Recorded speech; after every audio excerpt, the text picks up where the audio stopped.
उसके आगे बढ़ते हैं मैम। आज आज जो हमारा कॉन्सेप्ट होगा वो है इन्वेस्टमेंट और आउटपुट मल्टीप्लायर।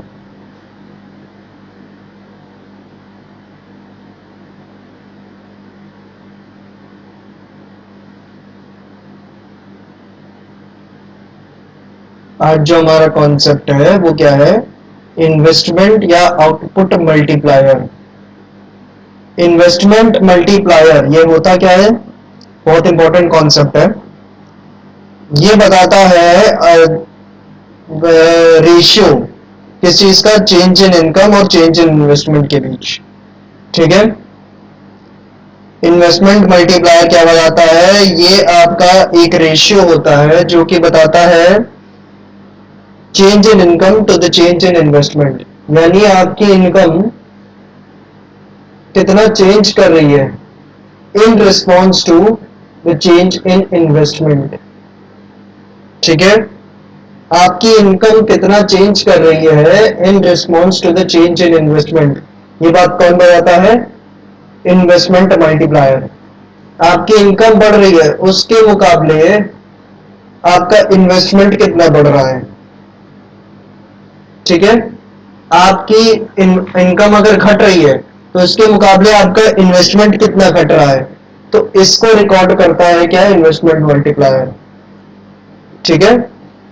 तो एक तरीके से बताता है ratio of change in income to the change in investments. सही डायरेक्ट रिलेशन है। क्या कह रही हो? डायरेक्ट रिलेशन है। डाउट क्या है? डायरेक्ट रिलेशन है। डायरेक्ट, हाँ रिलेशनशिप इसमें जहां तक डायरेक्ट ही होता है पूरा। जी बिल्कुल डायरेक्ट ही होगा। ठीक है। इनकम बढ़ेगी तभी तो इन्वेस्टमेंट बढ़ाओगी ना, और इनकम घटेगी तो ही इन्वेस्टमेंट घटाओगी। पर यहाँ पे बढ़ रहा है कि घट रहा है, इससे ज्यादा इंपॉर्टेंट ये है कि ये करता क्या है इस समय। करता ये है कि आपका चेंज मेजर करता है। ठीक है। Change in income to the change in investment, इस चीज को मेजर करता है ये। ठीक है। इसी को हम कहते हैं मल्टीप्लायर, इन्वेस्टमेंट मल्टीप्लायर। ठीक है, जिसको हम के से रिप्रेजेंट करते हैं। के से रिप्रेजेंट किया जाता है इन्वेस्टमेंट मल्टीप्लायर को, और ये क्या होता है? Change in income to the change in investment. ठीक है।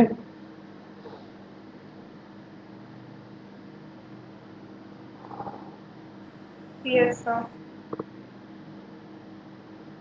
तो ये क्या बता रहा है? ये एक तरीके से रिलेशनशिप बता रहा है किसके बीच? इनिशियल इन्वेस्टमेंट, जो आपने पैसा इनिशियली इन्वेस्ट किया है। ठीक है। आपने जो पैसा इनिशियली इन्वेस्ट किया है, और उसके बाद कुछ पैसा आप इनिशियली इन्वेस्ट करते हो, उसके बाद क्या होता है? ब्याज सहित पैसा जोड़ के आपको बाद में मिलता है। ठीक है। जैसे आपने एफडी में पैसा इन्वेस्ट किया, 10,000 रुपए इन्वेस्ट किए 1 साल के लिए। अब ये 10,000 रुपए क्या है? ये आपका इनिशियल इन्वेस्टमेंट है। और 1 साल बाद जो ब्याज जोड़ के पैसा मिलेगा वो क्या होगा? आपका इंक्रीमेंटेड इनकम। ठीक है। Increased income. ठीक है। इंक्रीमेंटेड या इंक्रीज्ड इनकम जिसको हम कहते हैं, तो इसको हम कहेंगे जो 1 साल बाद मिलेगी वो होगी हमारी रिजल्टेंट या incremented income.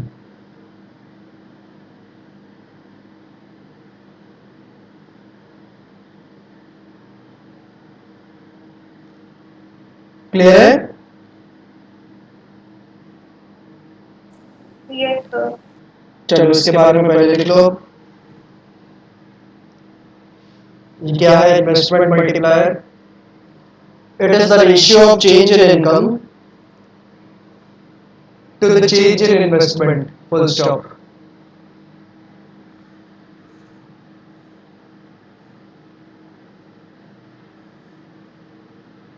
It is the ratio of change in income to the change in investment.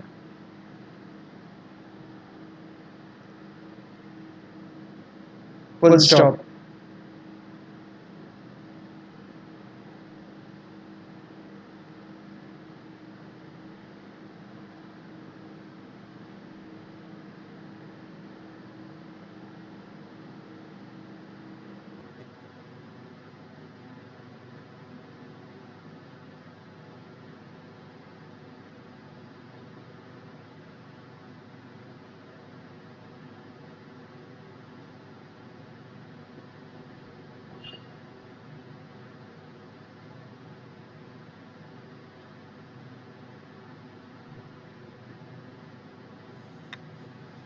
ठीक है, सेकेंड पॉइंट लिखिए ma'am, it basically shows the relationship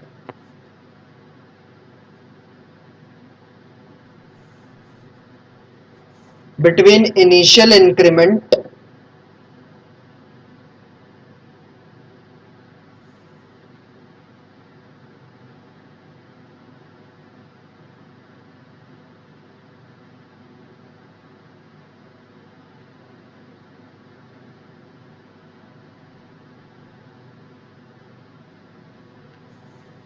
in investment and resulting increment in income, full stop.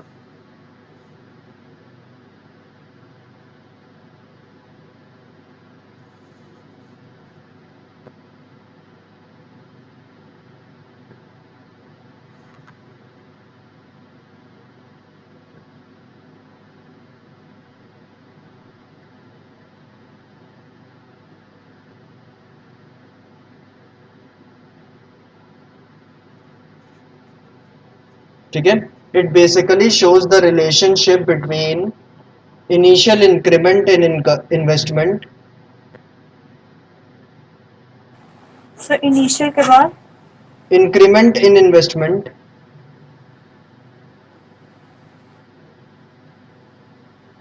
and resulting increment in income, full stop. और उसके बाद multiplier का ये formula लिख लो, sir resulting investment in income. क्या resulting increment in income, ठीक है, relationship between initial increment in investment और रिजल्टिंग इंक्रीमेंट इन इनकम।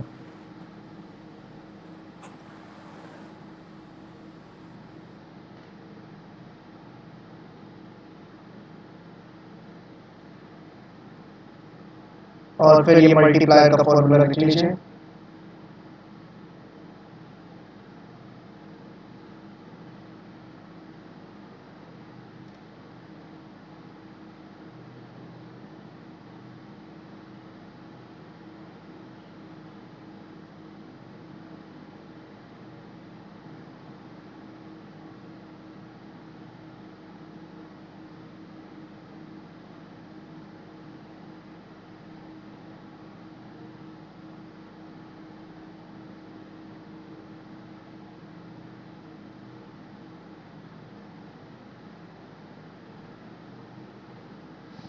ठीक है।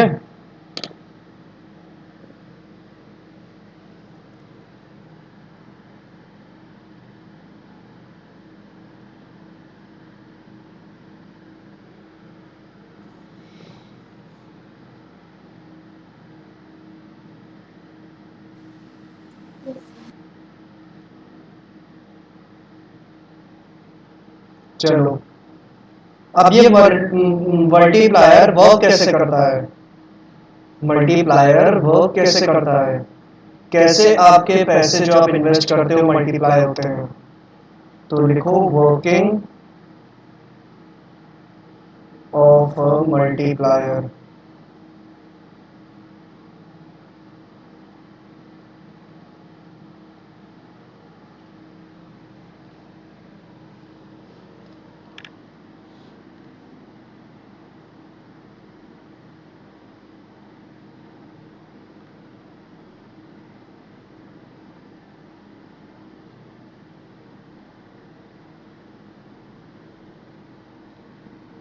तो पहला पॉइंट इसमें लिखिए ma'am, let MPC is equal to 0.8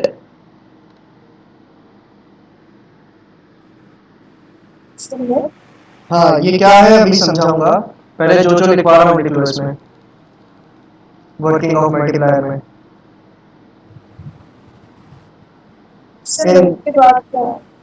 MPC, MPC क्या होता है,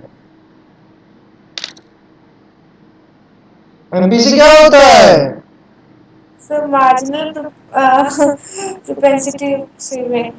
आय गजब, शाबाश, मार्जिनल प्रोपेंसिटी सेविंग्स, सही बात है। अरे नहीं सेविंग नहीं होता था, एमपीएस, नहीं होता था। एमपीएस क्या होता है फिर? नहीं नहीं सर वो तो था। मार्जिनल प्रोपेंसिटी टू कंज्यूम, ठीक है। लिखना है let MPC is equal to 0.8 in the given example.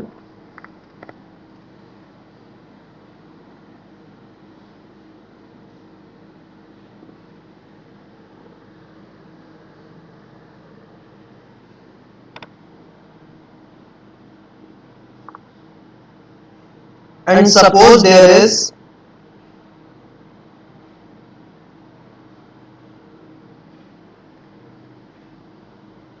increase in investment by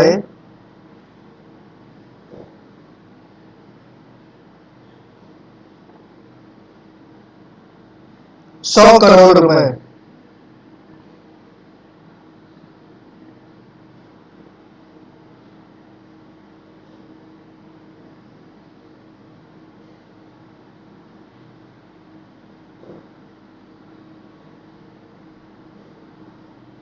Full stop. Let MPC is equal to 0.8 in the given example, and suppose there is increase in investment by 100 crore रुपए। Full stop. Second point, initially it will lead to increase in income by 100 crore रुपए,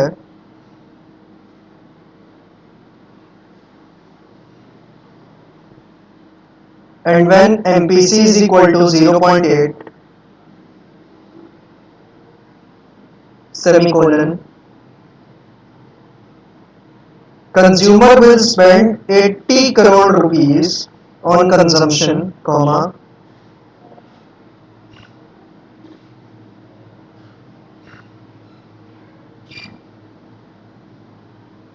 which will become income for producer in round 2, full stop.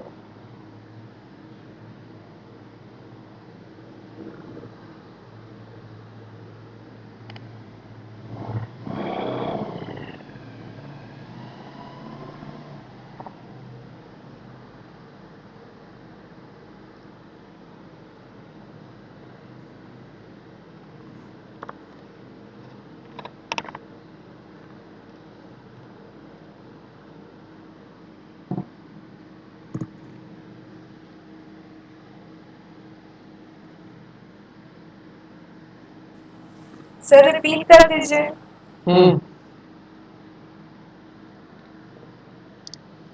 ये कितना slow लिखती हो। Initially it will lead to increase in income by 100 crore रुपए, and when MPC is equal to 0.8 semicolon, sir word छूट गए थे increase in income. कहाँ बोल रही हो? एक second, increase in income by 100 crore रुपए, हाँ and when MPC is equal to 0.8 semicolon। Ma'am English में कैसे नोट करती होंगी आप इतना कुछ? उसमें तो बहुत होता है नोट करने के लिए। बगल वाले में से कॉपी कर लेती होंगी, वो सही है। नहीं सर मैं किसी को कॉपी नहीं करती, मैं बहुत तेज लिखती हूँ। खुद की तारीफ, जबरदस्ती। आप भी लिख के दिखा दीजिए, मैं जल्दी रिपीट कर दूंगी, लिख नहीं पाएंगे आप। मैम मैं लिख लूंगा क्योंकि मैं राइटिंग बनाने की कोशिश ही नहीं करता हूँ। सर मेरी राइटिंग बहुत बेकार है, मैं भी नहीं बनाती।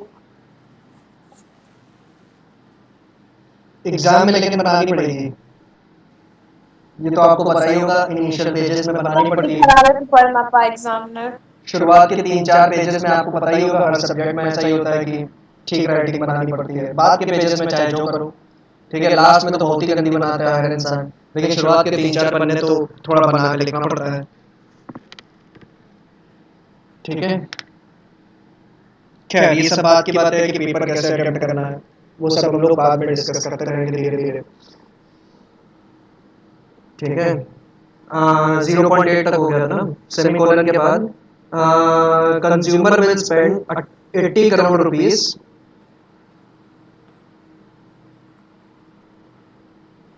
on consumption,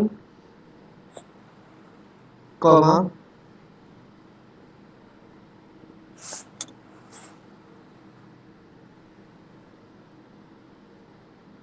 which will become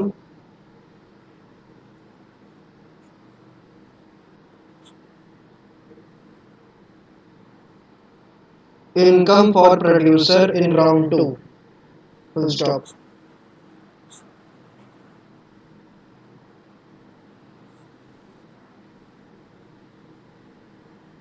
sir ये बोरिंग टॉपिक लग रहा है।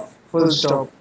अरे रुको, अभी तो कुछ समझाना ही नहीं शुरू किया, अभी तो बस लिखवा ही रहे हैं, लिखती रहो, क्योंकि लिखवाने वाला काम थोड़ा बोरिंग था, इसलिए मैंने कहा सबसे पहले ये निपटा देते हैं। थर्ड पॉइंट लिखो इसका, this process will continue till, वो बैंकिंग में पढ़ा था ना एक वो अपना क्रेडिट क्रिएशन वाला टॉपिक, ठीक है, कुछ कुछ वैसा ही है ये मल्टीप्लायर भी। This process will continue till delta I is equal to delta S and it results in income, full stop.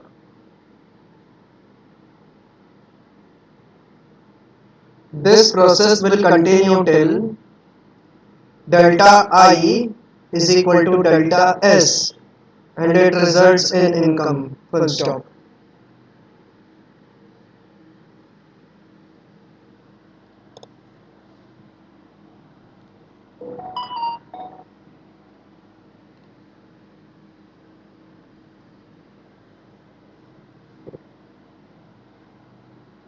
Fourth और लास्ट पॉइंट लिखिए, the working of multiplier is illustrated with the help of the given table.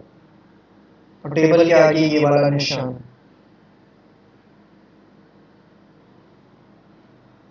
the working of multiplier is illustrated with the help of given table.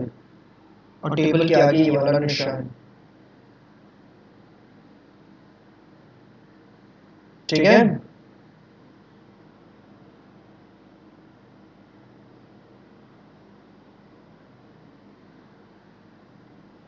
Clear है? Yes sir. अब मुझे ये बताओ, अब मैं ये पूरा समझते हैं, ठीक है। मल्टीप्लायर, इन्वेस्टमेंट मल्टीप्लायर का मतलब क्या होता है ये आपने समझ लिया ऊपर मीनिंग में, कि it is the ratio of change in income to the change in investment, ठीक है। Ratio of change in income to the change in investment, यही मतलब होता है इसका, ठीक है, इन्वेस्टमेंट मल्टीप्लायर का। अब ये वर्क कैसे करता है वो अब देखते हैं। मैंने कहा है लेट करो एमपीसी आपका 0.8 है, मैं लेट कर रहा हूँ ऐसा कि एमपीसी 0.8 है, खुद अज्यूम कर रहा हूँ, कुछ भी अज्यूम कर सकते हो, मैंने 0.8 अज्यूम किया। 0.8 का क्या मतलब होता है? 80%, ठीक है। अब मेरे को ये बताओ, मैं मार्जिनल प्रोपेंसिटी टू कंज्यूम का मतलब क्या था? अच्छा, पहली चीज तो ये, क्या MPC marginal propensity to consume है आपके लिए कि मार्जिनल प्रोपेंसिटी टू सेव है? सर कंज्यूम है। कंज्यूम है, तो आप मतलब सही दुनिया में लौट आई हैं, बढ़िया है। तो अब मुझे ये बताओ कि मार्जिनल प्रोपेंसिटी टू कंज्यूम का मतलब क्या होता है? आप रिवीजन तो करके आई हो, आप खुद ही कह रही हो कल की क्लास का, क्या मतलब होता है इसका? ये बताता किस बारे में? सर ये चेंज इन एक सेकंड सर, जरा पीछे देख ले कॉपी में, चीटिंग करके बता रहे हो, रुको जरा। Change in consumption to the change in income, है ना? ये एक तरीके से रेशियो है किसके भी? Change in consumption to the change in income. शुद्ध भाषा में बताऊं तो ये 80% क्या रिप्रेजेंट कर रहा है? आपकी गिवन इनकम जो होगी ना, उसमें से कितना पोर्शन आप कंजम्पशन पे खर्च कर रहे हो, अपनी गिवन इनकम में से कितना पोर्शन आप कंजम्पशन पे खर्च कर रहे हो, वो ये चीज बता रहा है 80%, ठीक है। तो आपने मान लो इनिशियली इन्वेस्ट किया, आई क्या है? इन्वेस्टमेंट। तो इनिशियली आपने इन्वेस्ट किया मान लो 100 करोड़ रुपए, ठीक है। इनिशियल इन्वेस्टमेंट आपकी 100 करोड़ रुपए थी, तो 100 करोड़ रुपए इन्वेस्ट किए तो 100 करोड़ रुपए आपकी इनकम हो गई होगी। 100 करोड़ रुपए आप इन्वेस्ट कर रहे हो तो 100 करोड़ रुपए आपकी कमाई हो जाएगी। ठीक है। कंजम्पशन पे आप कितना खर्च करोगे? 100 का 80% यानी 80 करोड़ रुपए। 100 का 80% आप खर्च करोगे कंजम्पशन पे यानी 80 करोड़ रुपए। तो सेव कितना कर ले जाओगे? 20 करोड़ रुपए। ठीक है। सेव कितना कर ले जाओगे? 20 करोड़ रुपए। ये हुआ आपका राउंड 1। ठीक है। क्लियर है कि नहीं? सर नहीं क्लियर है। आपने कहीं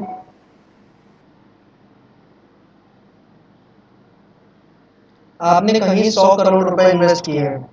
ठीक है। आपने कहीं पे 100 करोड़ रुपए इन्वेस्ट किए हैं। ठीक है। तो उसकी वजह से 100 करोड़ रुपए इन्वेस्ट कर लिए तो कम से कम 100 करोड़ रुपए की तो आपको इनकम होगी कि नहीं होगी, ये बताओ। कहीं पे भी इन्वेस्ट कर रही हो, मान लो एफडी कर रही हो 100 करोड़ रुपए की। ठीक है। तो एफडी में 100 करोड़ रुपए डाल रहे हो तो जब एफडी का पीरियड पूरा होगा तो कम से कम 100 करोड़ रुपए तो मिलेंगे ही मिलेंगे ना। ब्याज मिले चाहे ना मिले, कम से कम 100 करोड़ की इनकम तो होगी ना आपको।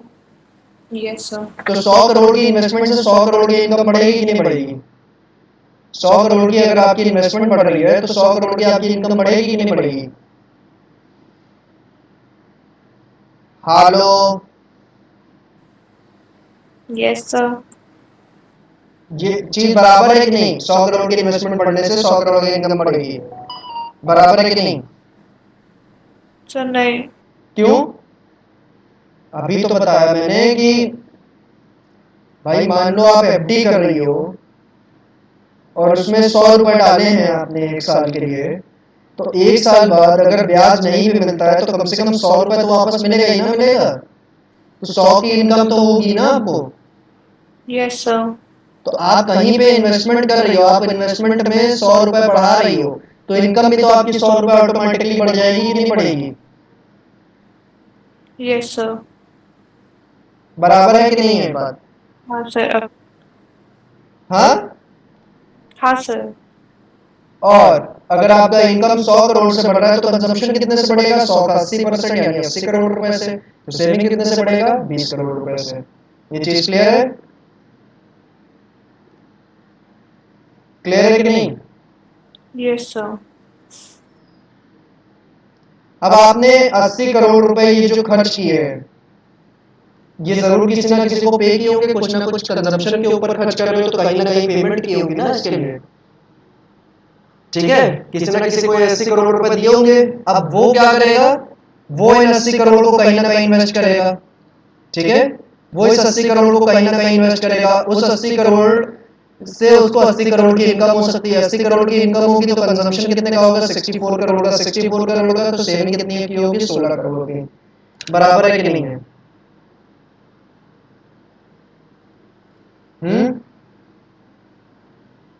बराबर है कि नहीं? 416 अपने आप ये से ले रहे ये हैं। इन्वेस्टमेंट ना लेना हो तो ना लो यार। लेकिन मुझे ये बताओ कि जिस बंदे को मैंने 80 करोड़ रुपए दिए होंगे उसके लिए तो 80 करोड़ रुपए उसकी इनकम हो गई, हुई कि नहीं हुई? Yes sir. और उस 80 में से 80% वो खर्च कर देगा। ठीक है। क्योंकि वो एमपीसी है मेरा 80%, है ना। तो 64 करोड़ वो खर्च कर देगा। सेव कितना करेगा? 16 करोड़। होगा कि नहीं? Yes sir. ये 64 करोड़ जो उसने किसी को पे किए हैं वो उसकी इनकम हो जाएगी। ठीक है। फिर उसमें से 80% वो भी खर्च कर देगा यानी 51.2 और सेव कितना कर लेगा? 12.8। क्लियर है? क्रोनोलॉजी समझ में आ रही है कि नहीं?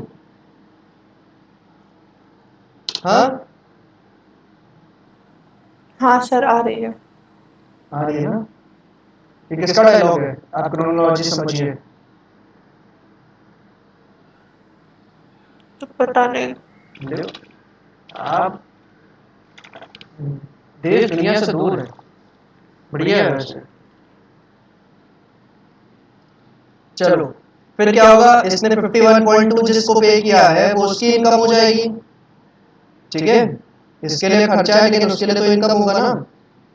अब ये क्या करेगा, इस 51.2 में से 80% क्या कर देगा, कंजम्पशन पे खर्च कर देगा। तो 51 पॉइंट होगा 80% कितना होता है, रुको मैं कंप्यूट कर रहा हूँ, 40.96। ठीक है, तो सेविंग्स कितनी बची, 51.2 माइनस 40.96, 10.24, 10.24 इसकी सेविंग्स हो गई। तो ये वो क्रेडिट क्रिएशन वाली फीलिंग आ रही है कि नहीं आ रही है इसमें, उसमें भी तो यही होता है। Yes sir. हम्म हम्म अरे जाग रही हो। Yes sir. हाँ तो पहले ही कह चुकी थी सर ये टॉपिक बहुत गंदा है, लेकिन समझ में आ रहा है कि नहीं, अगर क्रेडिट क्रिएशन से रिलेट कर पा रही तो वही चीज है। उसमें भी यही होता था कि हम स्वीट्स खरीदने जाते थे, उसको इनकम होती थी, अपनी इनकम का कुछ परसेंट हाँ वो सर, बैंक के पास आपने जमा बताया करता था। है, अपनी इनकम का कुछ परसेंट वो बैंक के पास जमा करता है, फिर वो बैंक दूसरे को लोन देता है, तो वो क्या करता है फिर कुछ जाके खरीदता है, तो जिससे खरीदता है सामान वो जाके बैंक में पैसा जमा करता है, तो उसमें से कुछ परसेंट बैंक अपने पास जमा कर लेता है और बाकी लोन दे देता है। ये प्रोसेस वहां भी तो होता है, और उसका प्रेजेंटेशन भी हम कुछ इसी तरीके से करते हैं वहां, यहाँ भी इसी तरीके से कर रहे हैं। ठीक है, अरे समझी कि नहीं, हेलो हेलो तो मैं हेलो, सुन रही हूँ। हाँ क्या बोल रही हो, तो मैं बोल रही हूँ कि मैं सुन रही हूँ। मुझे इस बात में इंटरेस्ट नहीं है कि आप सुन रही हो कि नहीं, आपको समझ में आ रहा है कि नहीं, इस बात में इंटरेस्ट है। हाँ सर, वो तो आ रहा है। हाँ ठीक है ना, समझ में आ गया। सर ये प्रोसेस कब तक चलता रहेगा, ये प्रोसेस मैम तब तक चलेगा जब तक आपकी ये जो टोटल सेविंग्स नहीं है, जो टोटल सेविंग्स आप इकट्ठा करती जा रही हो, 20 16 कितना हुआ, 36 36 प्लस 12.8 कितना हुआ, 48.8, 48.8 प्लस 10.24 कितना हुआ, 59.04 समथिंग। तो ये जो टोटल सेविंग्स आप इकट्ठा कर रही हो, जब तक ये 100 रुपए ना हो जाए, ठीक है, ये टोटल सेविंग्स जब आपकी 100 रुपए, 100 करोड़ रुपए, जब तक ये टोटल सेविंग्स 100 करोड़ रुपए नहीं हो जाती, तब तक ये प्रोसेस चलता ही रहेगा इसी तक। ठीक है, जब तक आपकी टोटल सेविंग 100 करोड़ रुपए ना हो जाए, तब तक ये प्रोसेस इसी तरह चलता रहेगा। ठीक है, सर 100 करोड़ रुपए क्यों, क्योंकि यही नियम है, जब तक आपकी टोटल सेविंग्स, ठीक है, डेल्टा एस, वो आपके इनिशियल इन्वेस्टमेंट यानी डेल्टा आई के बराबर नहीं होता, तब तक ये प्रोसेस चलता रहेगा। ठीक है, और इससे आपकी इनकम बढ़ेगी और मल्टीप्लाई होगी। बढ़ेगी कैसे, क्योंकि देखो 100 करोड़ रुपए तो आपकी सेविंग्स है, तो कंजम्पशन कितना रहा होगा, 100 करोड़ रुपए आपकी टोटल सेविंग्स हो जाएगी, तो टोटल कंजम्पशन कितना हो जाएगा बताओ, है निकाल पाओगे कि नहीं है चीज। सेविंग्स तो किसको रिप्रेजेंट कर रहा है, सेविंग तो 20% को रिप्रेजेंट कर रहा है ना, कंजम्पशन 80% को रिप्रेजेंट कर रहा है। तो 20% की वैल्यू कितनी है, 100 करोड़ रुपए, तो 80 की वैल्यू कितनी होगी, 100/20 × 80। सर ये क्या चीज है, मैम ये यूनिटरी मेथड है, क्लास 2 में पढ़ा होगा, 2 या 4 में। ठीक है, इसको कहते हैं 400 करोड़ रुपए। तो आपका कंजम्पशन कितना हो जाएगा, 400 करोड़ रुपए। आपका टोटल चेंज इन कंजम्पशन कितना हो जाएगा, 400 करोड़ रुपए। तो आपकी टोटल इनकम यहाँ कितनी हो जाएगी, 400 + 100 यानी 500 करोड़ रुपए। ठीक है, आपके टोटल इनकम कितनी हो जाएगी, 500 करोड़ रुपए। आपने जो इनिशियली 100 करोड़ रुपए इन्वेस्ट किए थे, आपने जो इनिशियली 100 करोड़ रुपए इन्वेस्ट किए थे, वो मल्टीप्लाई होके कितने बन गए, 500 करोड़ रुपए। ठीक है, आपने इनिशियली जो 100 करोड़ रुपए इन्वेस्ट किए थे, वो मल्टीप्लाई होके कितने बढ़ गए हैं, 500 करोड़ रुपए। ठीक है, यानी आपका पैसा 5 टाइम्स बढ़ गया है, यानी आपका पैसा 5 टाइम्स बढ़ गया है, 5 गुना बढ़ गया है। ठीक है, आपकी इन्वेस्टमेंट ने अपने आप को 5 गुना बढ़ा लिया है। क्लियर है कि नहीं, क्लियर है कि नहीं है math? Hello hello hello hello. Sir ये वाला समझ नहीं आया जो अभी समझा है। क्या ये बात समझ में आएगी नहीं आएगी? ये मल्टीप्लायर का प्रोसेस कब तक चलता रहेगा? जब तक आपकी ये जो टोटल सेविंग्स है ये आपके इनिशियल इन्वेस्टमेंट के बराबर ना हो जाए। ठीक है? जब तक आपकी ये टोटल सेविंग्स इनिशियल इन्वेस्टमेंट के बराबर ना हो जाए तब तक ये मल्टीप्लायर का प्रोसेस चलता रहेगा। ठीक है? और टोटल सेविंग्स इनिशियल इन्वेस्टमेंट के बराबर कब होगी? जब टोटल सेविंग्स 100 करोड़ रुपए हो जाएगी, क्योंकि इनिशियल इन्वेस्टमेंट कितना है? 100 करोड़ रुपए, है ना? इनिशियल इन्वेस्टमेंट के बराबर टोटल सेविंग्स कब होगी? जब टोटल सेविंग्स 100 करोड़ रुपए हो जाए, क्योंकि इनिशियल इन्वेस्टमेंट कितना है? 100 करोड़ रुपए। ठीक है? अब सेविंग्स अगर आपकी टोटल 100 करोड़ रुपए है तो आपका कंजम्पशन टोटल कितना होगा? अगर टोटल सेविंग्स यहाँ पे जोड़ जाड़ के 100 करोड़ रुपए आएगी, ठीक है, तो आपका टोटल कंजम्पशन जोड़ जाड़ के कितना आएगा? तो इसको कंप्यूट आप कैसे करोगे? सेविंग्स रिप्रेजेंट करता है आपका 20% को, सेविंग्स रिप्रेजेंट कर रहा है 20% को, कंजम्पशन रिप्रेजेंट कर रहा है 80% को। ठीक है? सेविंग रिप्रेजेंट कर रहा है 20% को, कंजम्पशन रिप्रेजेंट कर रहा है 80% को।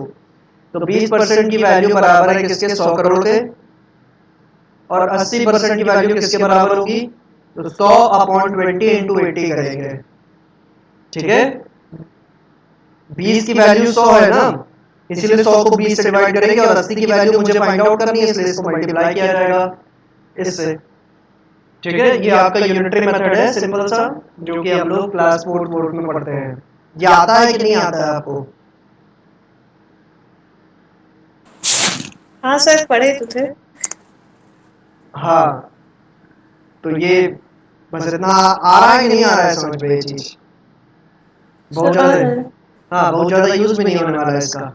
कई कई कुछ कुछ जगहों पे जहाँ जहाँ यूज लगेगी वहां वहां यूज करना पड़ता है इसको।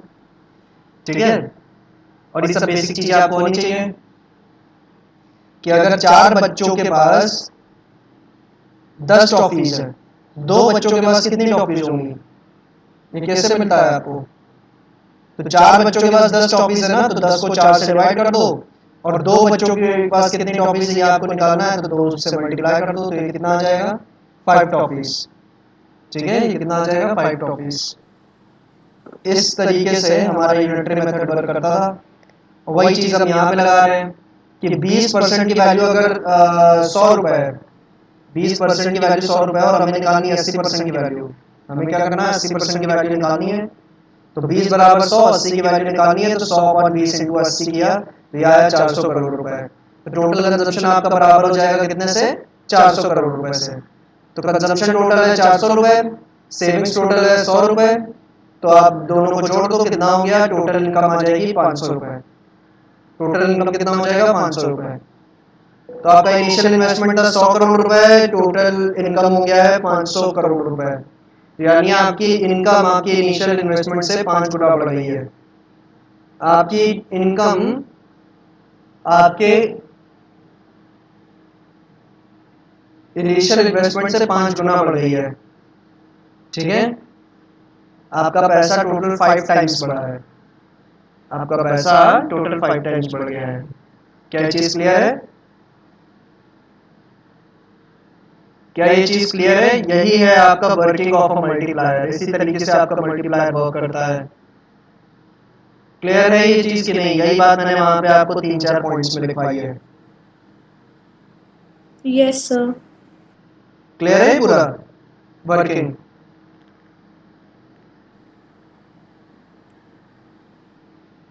हेलो, सर अभी तक तो आ गया है। समझ में आ रहा है कि नहीं है? हाँ सर आ रहा है। पक्का?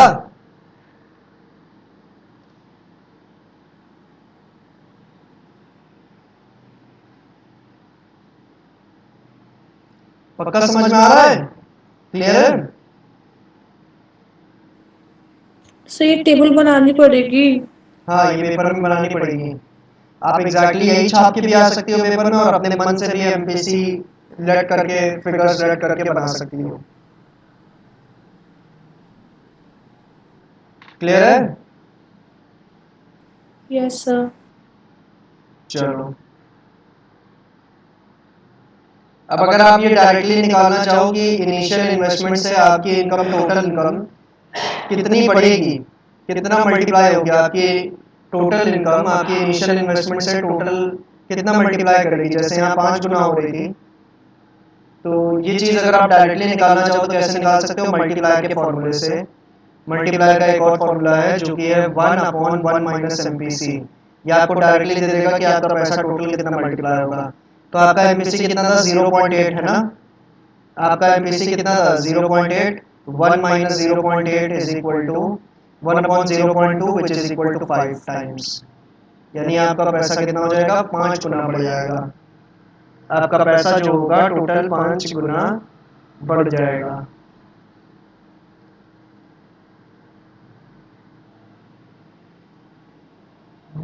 क्लियर है? अब हम जरा देखते हैं एमपीसी और मल्टीप्लायर के बीच रिलेशनशिप कैसे होता है।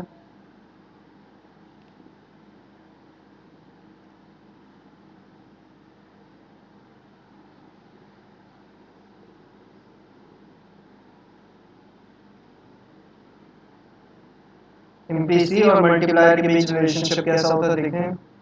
अगर एमपीसी है 0 तो मल्टीप्लायर होगा 1।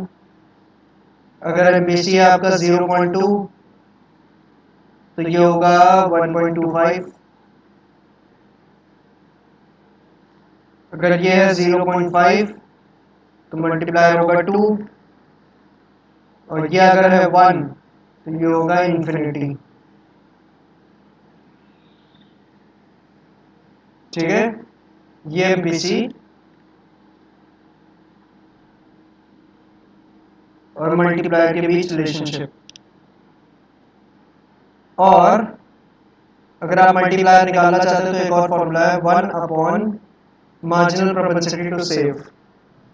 ठीक है,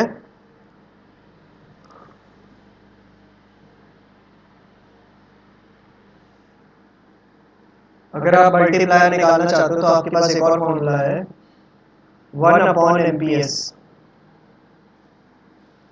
तो एमपीएस और मल्टीप्लायर के बीच रिलेशनशिप देखते हैं। एमपीएस और मल्टीप्लायर के बीच रिलेशनशिप देखते हैं।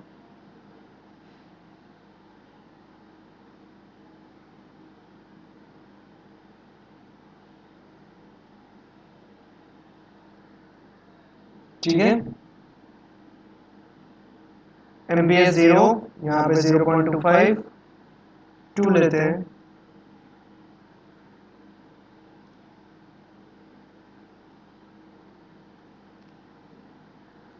जीरो पॉइंट टू जीरो, ये है 0.50 और ये 1।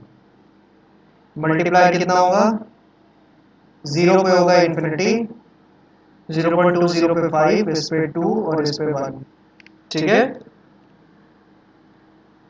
इसमें देखो अगर आप जैसे जैसे आपका एमपीसी बढ़ रहा है वैसे वैसे आपका मल्टीप्लायर भी बढ़ रहा है। जैसे जैसे आपका एमपीसी बढ़ रहा है वैसे वैसे मल्टीप्लायर भी बढ़ रहा है। तो ये दिखा रहा है डायरेक्ट रिलेशनशिप। और दूसरे वाले में एमपीएस जैसे जैसे बढ़ रहा है वैसे वैसे आपका मल्टीप्लायर कम हो रहा है। जैसे जैसे आपका एमपीएस बढ़ रहा है वैसे वैसे आपका मल्टीप्लायर कम हो रहा है। तो ये दिखा रहा है नेगेटिव रिलेशनशिप को।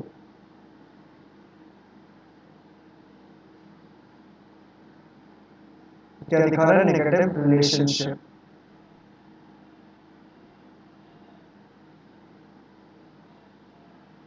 ठीक है, क्लियर है? बस आ रहा है, एक सेकंड।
हेलो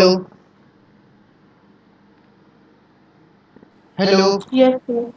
हाँ मैम, एमपीसी और मल्टीप्लायर के बीच डायरेक्ट रिलेशन है और एमपीएस और मल्टीप्लायर के बीच नेगेटिव रिलेशन है, ये बात क्लियर है कि नहीं? Yes, sir. एमपीसी और मल्टीप्लायर के बीच डायरेक्ट रिलेशनशिप है और एमपीएस और मल्टीप्लायर के बीच नेगेटिव रिलेशनशिप है। ये चीज़ क्लियर है आपको?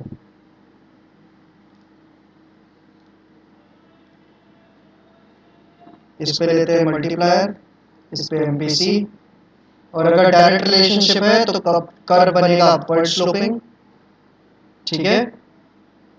कर्व बनेगा अपवर्ड स्लोपिंग,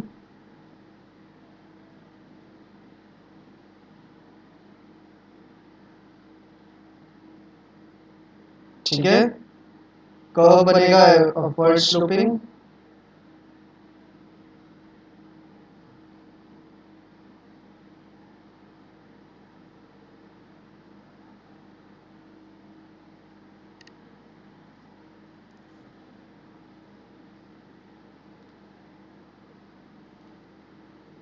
कर्व बनेगा अपवर्ड स्लोपिंग क्योंकि डायरेक्ट रिलेशनशिप है। ये ले लेते हैं m0 और m1, ठीक है? और इसमें आपका कर्व बनेगा डाउनवर्ड स्लोपिंग क्योंकि नेगेटिव रिलेशनशिप है। इसमें आपका कर्व बनेगा डाउनवर्ड स्लोपिंग क्योंकि आपकी नेगेटिव रिलेशनशिप है।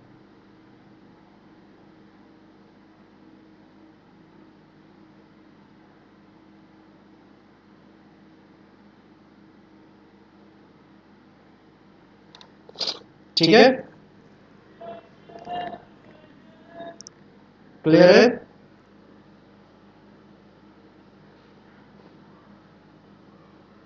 क्लियर है? तो ये कैसे बनाए हैं ग्राफ? फ्री हैंड बनाया है, डाउनवर्ड स्लोपिंग और अपवर्ड स्लोपिंग। कोई प्लॉट करने की जरूरत नहीं है इसको। अच्छा। हम्म,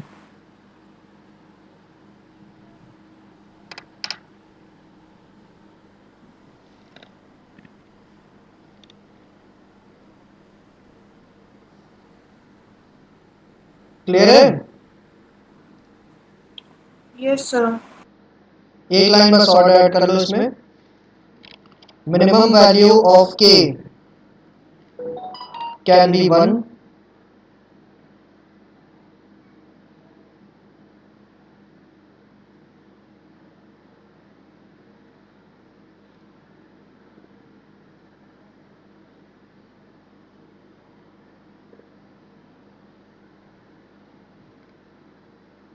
and maximum value of k can be infinity.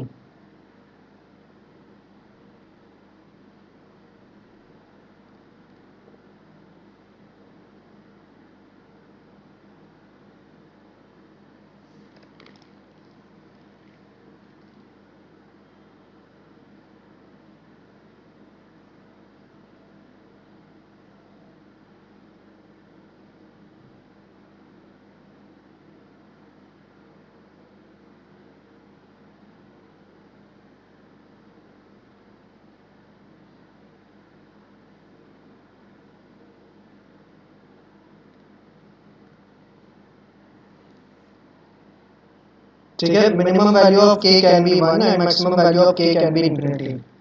Clear है मैम?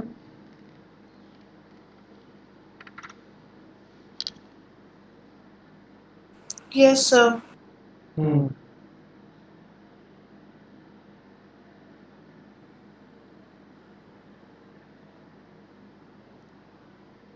चलो अब अपना नया कॉन्सेप्ट मल्टीप्लायर यहीं पे समाप्त हुआ।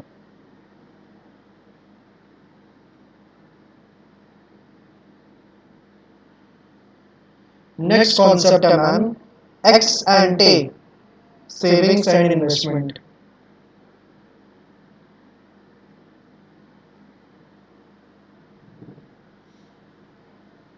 ठीक है? क्या है? एक्स एंटे सेविंग्स और इन्वेस्टमेंट।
ठीक है। एक्स एंटे सेविंग्स और एक्स एंटे इन्वेस्टमेंट क्या होता है? सबसे पहले बात करें एक्स एंटे सेविंग्स की। एक्स एंटे सेविंग्स क्या है? ये दीज आर प्लान्ड और डिजायर्ड सेविंग्स। ठीक है। एक्स एंटे सेविंग्स क्या है? प्लान्ड या desired savings during a period of 1 year. एक पर्टिकुलर ईयर में आपकी कितनी प्लान्ड या डिजायर्ड सेविंग्स है जो आप अचीव करना चाहते हो, उसको कहते हैं एक्स एंटे सेविंग्स। ठीक है। जो सेविंग्स आप अचीव करना चाहते हो एक पर्टिकुलर पीरियड में, ठीक है, उसको कहते हैं एक्स एंटे सेविंग्स। और एक्स एंटे इन्वेस्टमेंट क्या है? ये भी वही चीज है। एक पर्टिकुलर ईयर में जो आप प्लान्ड या डिजायर्ड इन्वेस्टमेंट हो आपका, उसको हम कहेंगे एक्स एंटे इन्वेस्टमेंट। यानी एक पर्टिकुलर ईयर में आप कितना अचीव करना चाहते हो इन्वेस्टमेंट, कितना चाहते हो आप कि आपका टोटल इन्वेस्टमेंट हो। ठीक है। योर डिजायर्ड इन्वेस्टमेंट या योर प्लान्ड इन्वेस्टमेंट, ये होता है क्या? X एंटे investment. तो एक्स एंटे सेविंग्स और इन्वेस्टमेंट क्या होते हैं? ये ऐसे सेविंग्स और इन्वेस्टमेंट हैं जो कि प्लान्ड और डिजायर्ड होते हैं फॉर एन अपकमिंग ईयर। ठीक है। क्लियर है?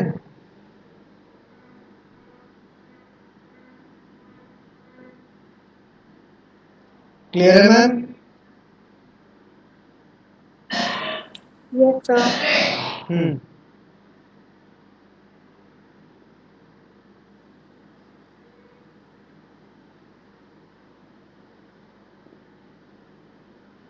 हाँ, तो लिखो फिर एक्स एंटे सेविंग्स के बारे में।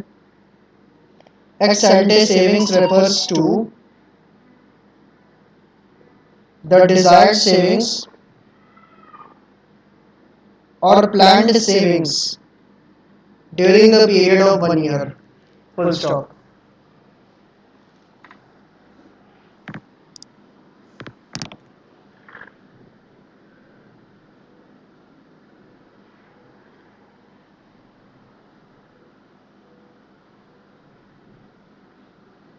Ex ante savings refers to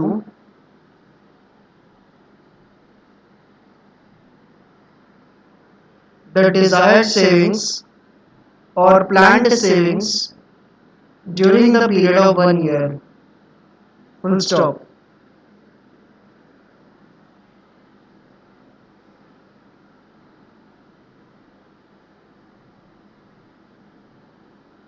This is the savings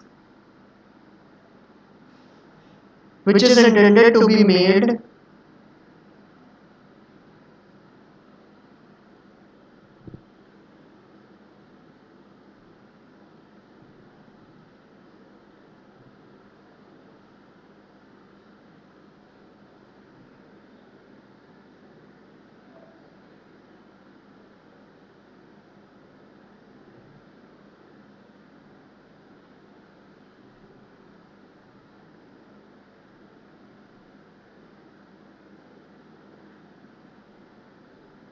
in the economy during the period of 1 year. Full stop. This is the savings which is intended to be made in the economy during the period of 1 year. Full stop. हो गया? Yes, sir. अब x एंटे investment के बारे में लिखो।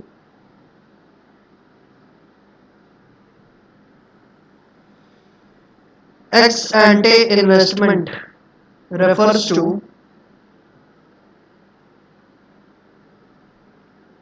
the desired investment or planned investment during the period of 1 year. Full stop.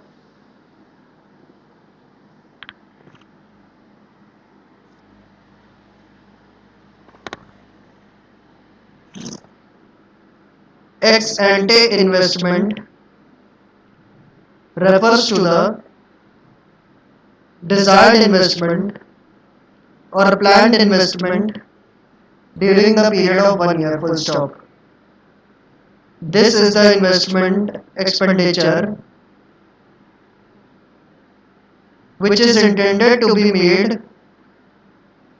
in the economy during the period of 1 year. This is the investment expenditure which is intended to be made in the economy during the period of 1 year, full stop. Clear है ये ma'am? ex ante savings और investment? हाँ?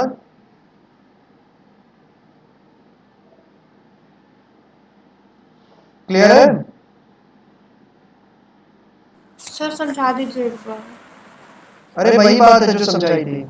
क्या लिखा है कि x एंटे savings का मतलब क्या होता है? डिजायर्ड या प्लान्ड सेविंग्स। आने वाले अपकमिंग ईयर के लिए जो हमारी डिजायर्ड सेविंग्स, जो हमारी प्लान्ड सेविंग्स है, जो हम अचीव करना चाहते हैं आने वाले साल में, ठीक है, कुछ तो हमारी प्लान्ड सेविंग्स होंगी ना, कुछ हमारा फिगर होगा ना कि इतना हम सेविंग्स चाहते हैं पर्टिकुलर ईयर में, आने वाले साल में, तो उसको कहते हैं एक्स एंटे सेविंग्स, ठीक है। और ये किया जाता है for a period of 1 year, ठीक है। It is intended to be made in the economy during the period of 1 year. एक साल के लिए किया जाता है इसको। फिर एक्स एंटे इन्वेस्टमेंट क्या होता है? डिजायर्ड या planned investment during a period of 1 year, ठीक है।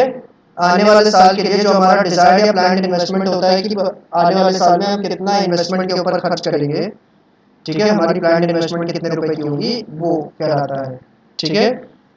और this investment expenditure is also intended to be made for the economy for a period of 1 year. ये भी एक साल के लिए किया जाता है, ठीक है, यानी अपकमिंग ईयर के लिए ही ये किए जाते हैं। तो ये हमारी प्लान्ड सेविंग्स और प्लान्ड इन्वेस्टमेंट होते हैं अपकमिंग ईयर के लिए। क्लियर है? Yes sir.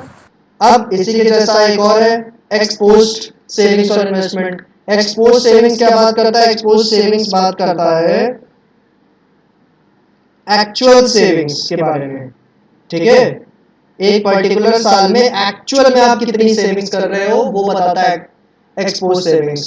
और तो एक्सपोज इन्वेस्टमेंट क्या बताएगा? एक पर्टिकुलर साल में आप एक्चुअल कितना इन्वेस्टमेंट कर रहे हो वो बताता है आपका एक्सपोज इन्वेस्टमेंट। तो एक्सपोज सेविंग्स और इन्वेस्टमेंट किसके बारे में बताते हैं? एक्चुअल सेविंग्स और इन्वेस्टमेंट के बारे में बताते हैं एक पर्टिकुलर ईयर में, ठीक है।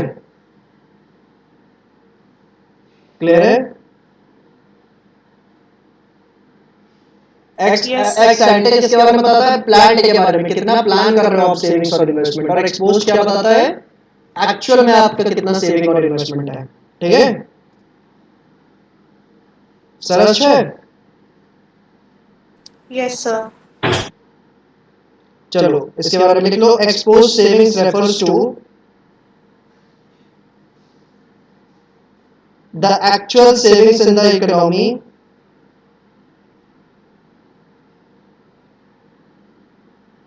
from the given level of income during the period of 1 year, full stop. Exposed savings refers to the actual savings in the economy from the given level of income during the period of 1 year, full stop. This aspect of savings is considered in the calculation of national income, full stop.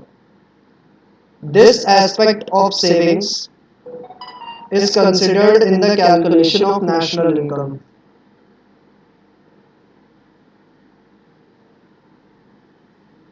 Full stop. लिख लिया?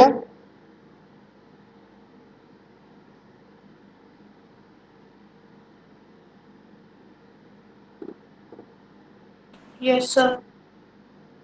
अब ex post investment के बारे में लिखो। Ex post investment refers to the actual investment in the economy during the period of 1 year, full stop. Exposed investment refers to the actual investment in the economy during the period of 1 year, full stop. This aspect of investment is considered in the calculation of national income, full stop. This aspect of investment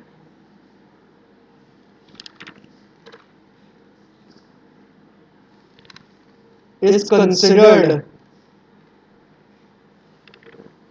in the calculation of national income, full stop. ठीक है?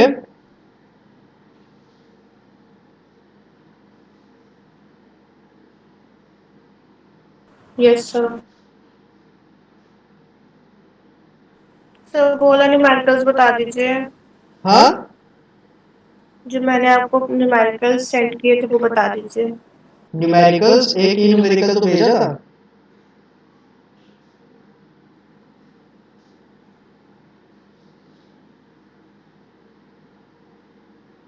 हाँ तो sir वही बताना है।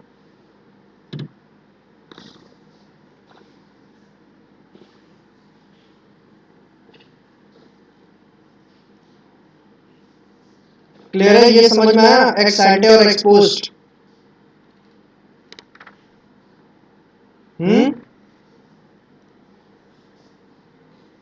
हाँ sir ये आ गया।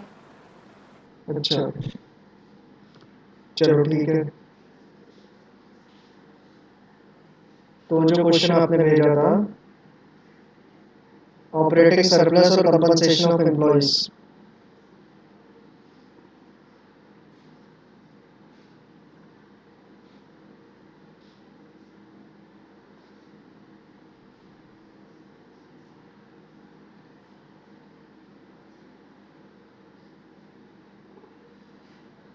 रेंट कितना है? 100।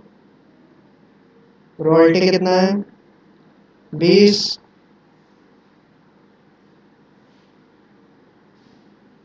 इंटरेस्ट कितना है? 50। और प्रॉफिट कितना है?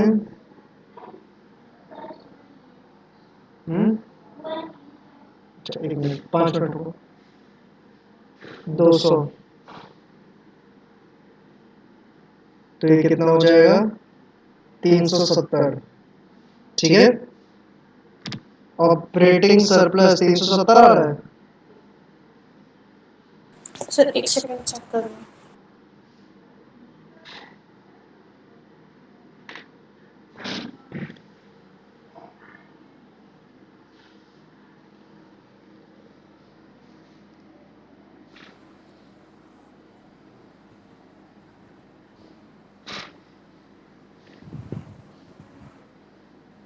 Yes sir. हाँ तो सिंपल तो है। सारी चीजें ऐड ही तो करनी थी, रेंट, रॉयल्टी, इंटरेस्ट और प्रॉफिट। ये चारों ऐड करो, ऑपरेटिंग सरप्लस आ जाएगा। ठीक है। हैं? सर कंपनसेशन ऑफ एम्प्लॉयज पे करो। कंपनसेशन ऑफ एम्प्लॉयज में क्या है?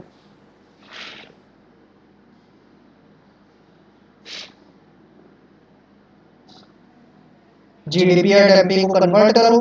ठीक है। जीडीपी एट एमपी को एनडीपी एट एफसी में कन्वर्ट मारो, और उसके बाद एनडीपी एट एफसी की आपके पास वैल्यू होगी, ऑपरेटिंग सरप्लस की आपके पास वैल्यू होगी। मिक्स्ड इनकम को 0 मान लो क्योंकि कुछ दिया नहीं हुआ है, तो कंपनसेशन ऑफ एम्प्लॉयज आ जाएगा। ठीक है। अब इसको एनडीपी एट एफसी बनाए कैसे? सर एनडीपी क्यों बनाना है?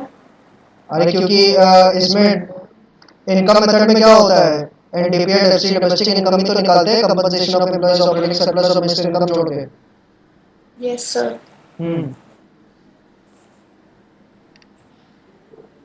तो ये क्या होगा? डेप्रिसिएशन माइनस होगा यहाँ।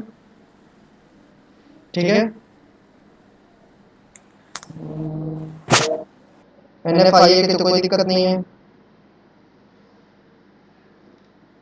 एनआईटी,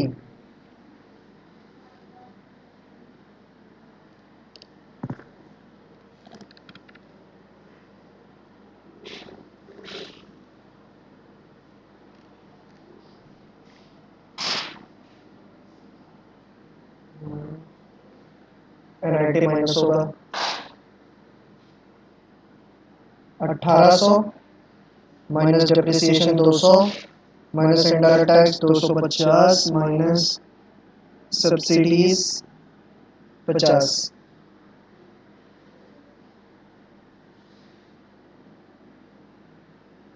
तो ये हो जाएगा 1400। ठीक है, एनडीपी एट एफसी कितना हो जाएगा 1400 करोड़ रुपए। ठीक है, एनडीपी एट एफसी कितना हो गया 1400 करोड़ रुपए। ठीक है, तो 1400 करोड़ का आपका एनडीपी एट एफसी है और 370 करोड़ ये है। ठीक है,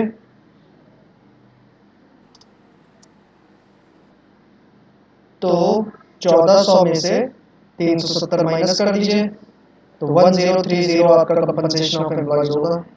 यही है। Yes sir. हाँ, तो ये तो आसान था। सर वो मुझे चेंज वाला नहीं आ रहा था।